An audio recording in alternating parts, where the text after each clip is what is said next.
The 2024 Judicial Candidates Forum is made possible by a partnership between PBS North Carolina and the North Carolina Bar Association.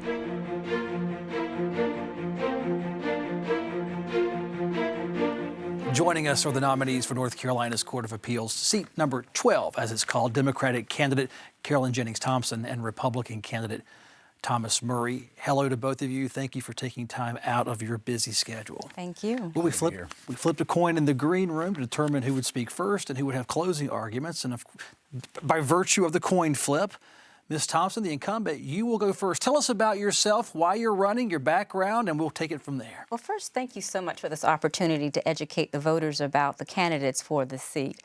I am Carolyn Thompson. I currently serve the state on the North Carolina Court of Appeals.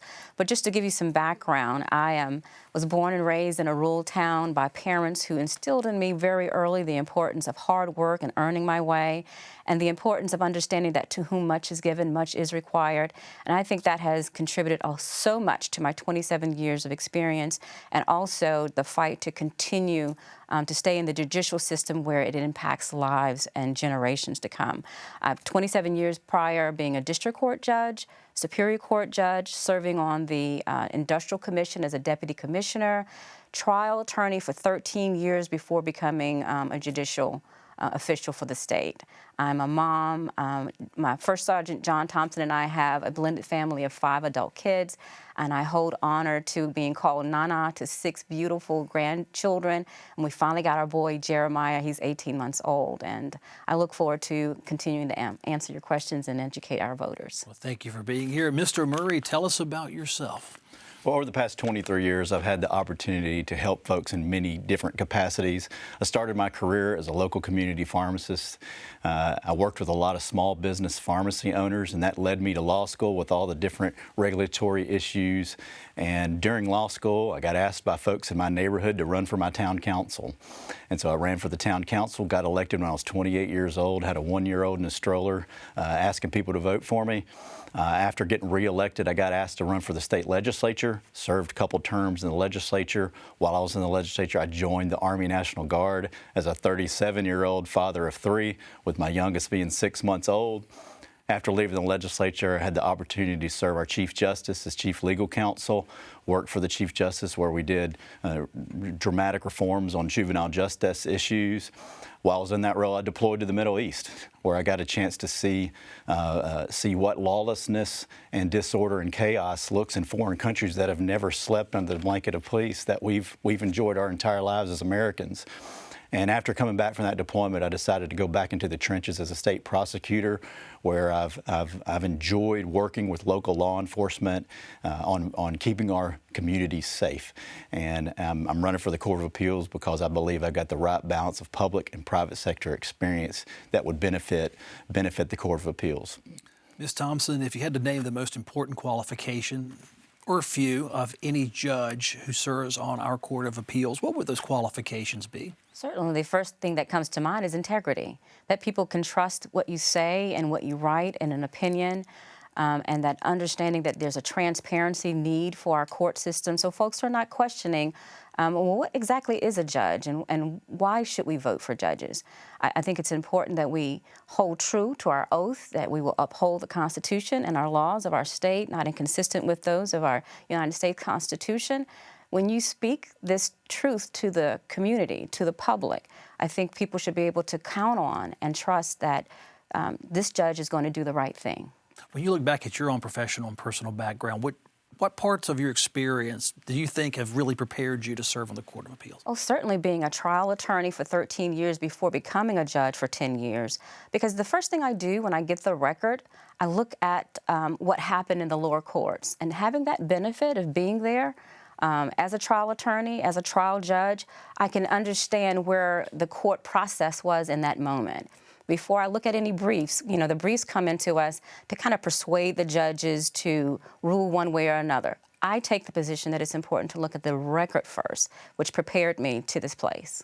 Mr. Murry, qualifications for you, in the general sense, not including yourself, including everyone who serves on the Court of Appeals as you view it, what are the most important qualifications to take to that role? The Court of Appeals handles a myriad of cases, but half the cases that come to the Court of Appeals are criminal conviction appeals.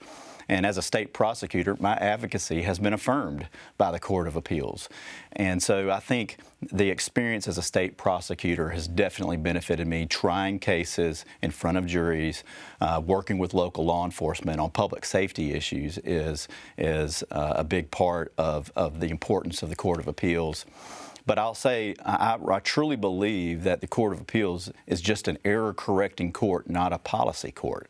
And so knowing your lane and understanding the role that the judiciary plays in our balance, in our separation of powers, and I think the judiciary staying independent, being an independent branch of government and restraining our opinions to the issues presented before us is extremely important when you're looking at judicial candidates. We don't need folks that are going to legislate from the bench. We need folks that are going to defend the Constitution. As a soldier, I've taken an oath of office to uphold that Constitution. Camouflage does not say I'm a Republican or a Democrat.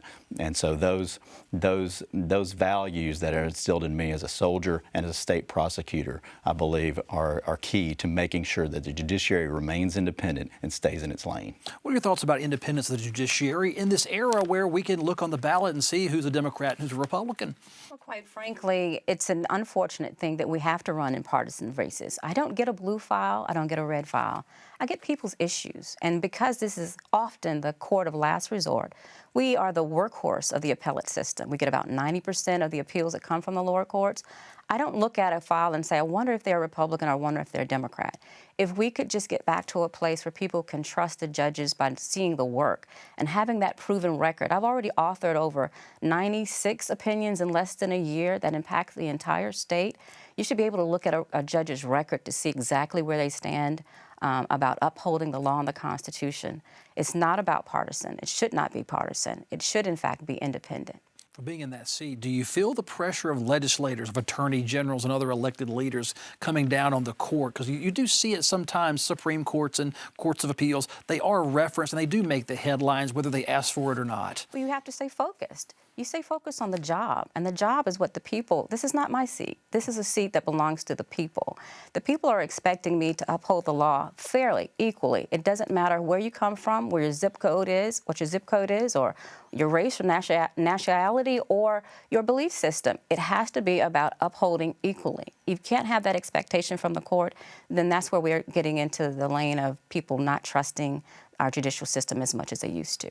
Mr. Murry, you would come with experience from the General Assembly, and you see how the tone is in Raleigh right now, the way people like to do business on both sides of the aisle. Go a little deeper into that. How much independence should we expect if people are voting on a partisan basis from a judge? Well, I can tell you that the judiciary is an independent branch of government separate from the executive and legislative branches. I have the fortunate experience of serving in the legislature where I overrode vetoes by Democrat governors and I overrode vetoes by Republican governor. And so I think when you look at the issue set and you look at the facts of the case, equal protection under the law means same facts, same law, same outcome. And that has nothing to do with a partisan bent on any particular issue. And I can tell you, when judges issue rulings based on their partisan leanings, the public trust is undermined. And I think the independence of the judiciary is something that I learned when I worked for the Chief Justice, and we had a myriad of cases that dealt with separation of powers issues, many of which pitted a Republican governor against the Republican legislature. And I think that's the perfect role for the judiciary, is to call the issues out based on the Constitution and the plain meaning of the statute. And that's our role as judges. How can a voter know? They elect judges here and there on different statewide ballots, but how do they know when their Court of Appeals is working most effectively, Ms. Thompson? I think reviewing the record is where they will find if we are working effectively. You can see in recent days what we're doing with things like the voter issue and the RFK ruling. We are point on. We have our pulse on what's happening in the communities and within the state. People who are engaged and informed and understand the importance of judges will look at the history, the proven record of where the judges stand. On that point, How do you see the Court of Appeals working most effectively in this last minute before we get to closing statements? Certainly. I think the most effective thing that the Court of Appeals can do is issue its decisions in a timely manner.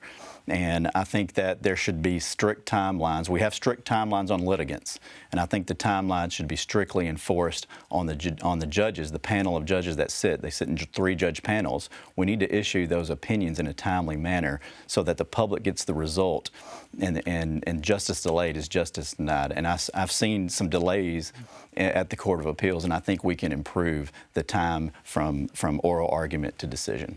This is a very interesting set of interviews because it's unique for me in that we are an interview format, but we also have opening and closing statements, and we open this interview, we'll now close them with closing statements. And by virtue of the coin toss, Mr. Murry, you'll have the last word, so you'll have 60 seconds. Tell us about why you're seeking office and why folks should vote for you. Well, I'm seeking to retain the seat because I'm already there doing the hard work for North Carolina. It's a lot to say about the 27 years of experience of being a trial attorney, a trial judge, and also now holding the seat, doing the work. Just to kind of piggyback on what Mr. Murry mentioned, we are a hard-working group of judges. We're 15, we sit in panels of 3. We are turning cases out, but it's expediency over effectiveness. No, we're not going to quickly get to a resolution because of a timeline. We must make sure that we're making the right decisions and having the right outcome in every single case. And speaking of right, I believe that in this race, I have the right experience to continue to serve the state of North Carolina and would appreciate the support. All right, thank you, Ms. Thompson. Mr. Murry, the last minute is yours. Thank you, sir. I really appreciate the North Carolina Bar Association and UNCT for hosting this. My name's Tom Murry. I'm running for the North Carolina Court of Appeals, seat 12, and I'm asking for your vote for very simple reasons. As a state prosecutor, as an Army veteran, as a husband and father of 3, I think I've garnered the right balance of experience, starting as a local community pharmacist and bringing that healthcare background to the Court of Appeals where a lot of issues are decided that involve medical issues. I think I've got the right background experience, and I'd ask that you support me because local law enforcement is supporting me. I've been endorsed by 2 different police organizations that know that I will bring the right skill set to the Court of Appeals to keep our community safe and defend the Constitution. This is Carolyn Thompson, the Democrat incumbent running for the Court of Appeals seat 12. Challenger Tom Murry from the GOP side. Thank you so much for your time in this interview and to inform our viewers because people do care about their judges and who serves on their courts. The 2024 Judicial Candidates Forum is made possible by a partnership between PBS North Carolina and the North Carolina Bar Association.